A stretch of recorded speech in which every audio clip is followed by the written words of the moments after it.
Let's have a look at the completely incorrectly named Stephen Rainbow. I'm very angry about this. I'll tell you why. Oh, it's probably obvious to everybody when we get to the end of the story about what this. And remember, we reported on this when it came in. There was like 3 people appointed to new positions here. One of them seemed a pretty good bet, genuine, one of the women, and then the other 2 seemed like pretty revolting pieces of shit, to be perfectly honest, with some of the reports around them. It looks like this particular individual, maybe that was an accurate representation of who he is. Documents released to One News show the country's chief human rights commissioner claimed the growing Muslim population here poses a threat to the Jewish community. That's led to accusations of Islamophobia. Human rights commissioner. Human rights commissioner. Just wanted to say that a couple of times. Against Dr. Stephen Rainbow. He's apologised, but critics want more detail over further claims that he's said to have made about the Afghan community at the same meeting. Here's senior political reporter Benedict Collins. Just a few weeks back. And I don't want to get into justifying it. I've apologised and that's it. All right? And I want. Well, that's not it, sorry, sir. You've apologised for saying that, have you? You've apologised for saying Muslims are a threat to the Jewish community in New Zealand. You apologised for it. Sorry, what was your title again? Human something or other, human rights something or other, yeah. And you've apologised, so that's enough. I don't tend to agree, especially when there seems to be more and more things coming out of the woodwork. I want to move on. Our chief human rights commissioner sure you do MPs want to move on. He'd do better after causing offence in a meeting with a Jewish community leader accused of Islamophobia over comments about the threat Muslims pose to the Jewish community. He disputed many details. So let's be very clear. I have apologised for any misinterpretation of those comments that I made. Oh, so he's innocent, Chewie. It's everyone else. Like, it's very easy to misconstrue what he means by those pesky words that he used. Yeah, no, and everyone else messed it up. It wasn't him. If only there was like, you know, I don't know, like a record of what he actually said that TVNZ might have gotten their hands on. Now One News has obtained notes officials took at that meeting of what he did say. They show Dr. Rainbow raised the increase in Muslim immigration as a threat to our Jewish community. Now, but obviously we misinterpreted that. You know, obviously, you know, I apologise if anyone interpreted me raising the increase in Muslim immigration as a threat to the Jewish community in the wrong sense. You know, if you guys got it wrong, I apologise. These pesky receipts keep coming back, Chewie. Threat to our Jewish community. I think it's a deeply Islamophobic comment. I don't think he should be scapegoating an entire community like that. And I think it illustrates that he's deeply unsuitable for that role. The Chief Human Rights Commissioner should be the defender of minorities. And this... Sorry, I laugh, because that is the clearest, most accurate description of what the Chief Human Rights Commissioner should be. Yeah. Statement looks like an Islamophobic attack on one of our most vulnerable communities. In the latest census, about 1.5% of New Zealanders identified as Islamic. The Justice Minister Paul Goldsmith told One News that he wants the Chief Human Rights Commissioner to be more careful with his comments in the future. Just be more careful. Be more careful. I'm not going to tell you what you said was wrong. I'm not going to publicly chastise you. I'm going to say, be more careful in the future. To be more careful with his comments in the future. The Minister recently defended going against advice and appointing Dr. Rainbow to the... Did you get that? That's an important point. Mm-hmm. The advice to Goldsmiths was do not appoint this person. So Mr. Goldsmith, just like with Mr. Luxon, you open the door, then you are responsible for what breaks. You were told not to do this guy. You were officially advised not to do this guy. Whatever breaks, Mr. Goldsmith, you own. Role, saying he thinks he's an effective communicator.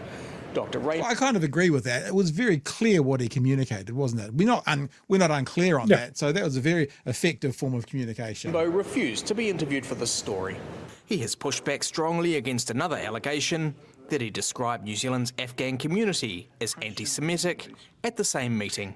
I did not say the comments that were attributed to me about that. The official's notes show Dr. Rainbow did refer to the Afghan community, but aren't specific. One official said they would follow up on his comments. It appears that there were things said about the Afghan community which were erroneous and inappropriate. We need to know what they were. We need a proper investigation of what he said. In a statement received a short time ago, Dr. Rainbow said he stood by his earlier apology and regrets the harm he's caused. I don't think I've ever heard that. I stand by my statements. I stand by my apology. I don't know if I've ever heard that before. Now, Yeah. I just like we're expecting him to go, yeah, I did apologise to take it all back.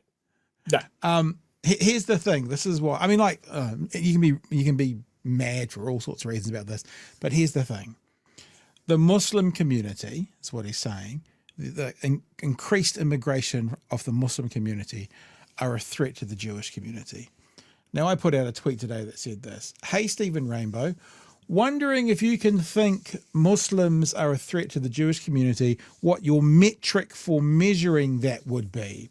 Because I've got a metric for how vulnerable the Muslim community is that has tangible threats against them. Can you guess it, Mr. Rainbow? 15th of March. Ring any bells?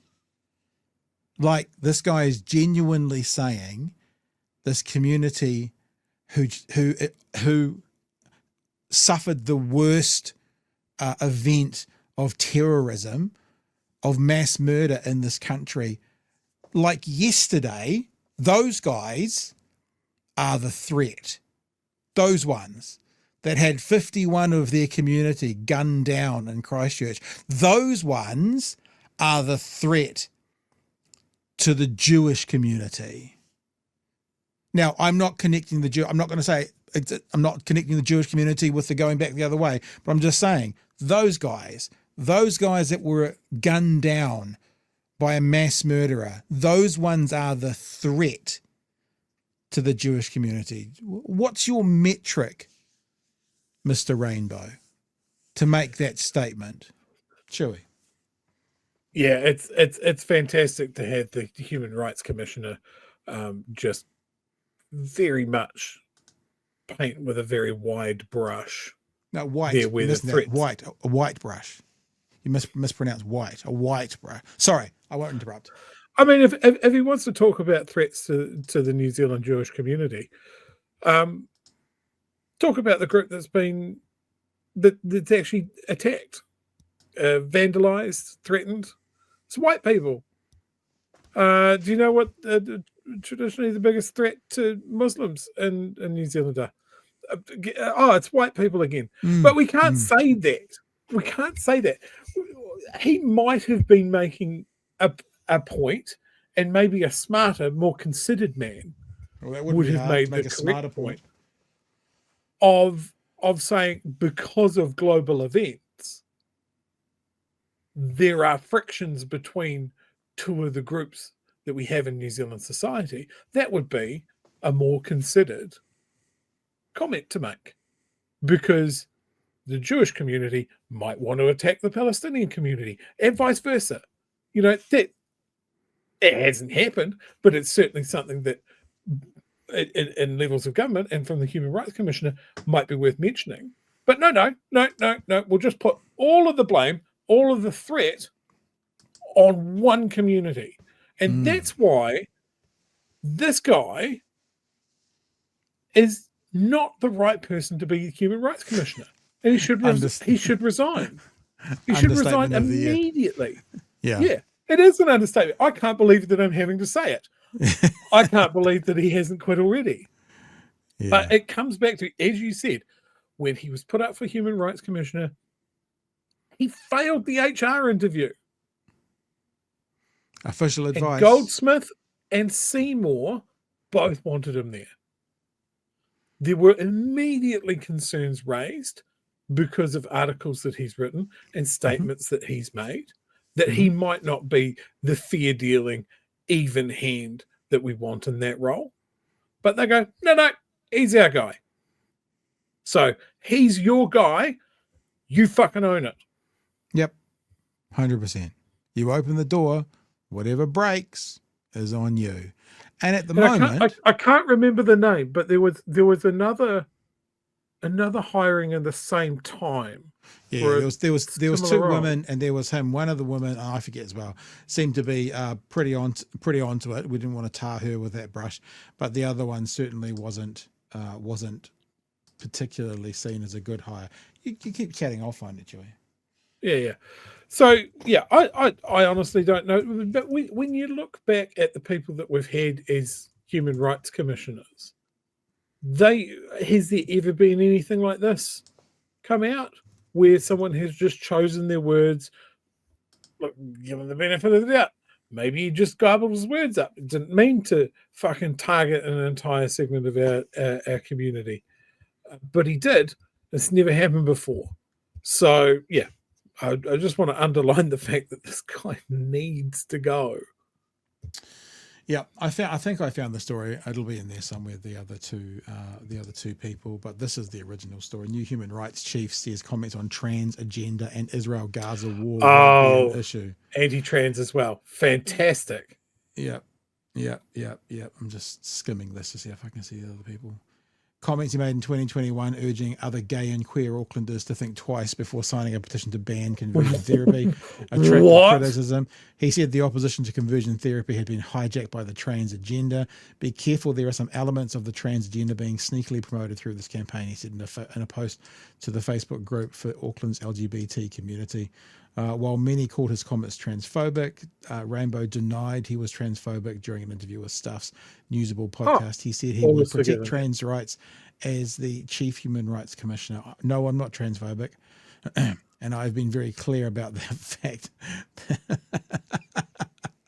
I've been very clear that I'm not a racist, and that's the end of the I've been very clear that I'm not transphobic, and that's all the questions you should ask.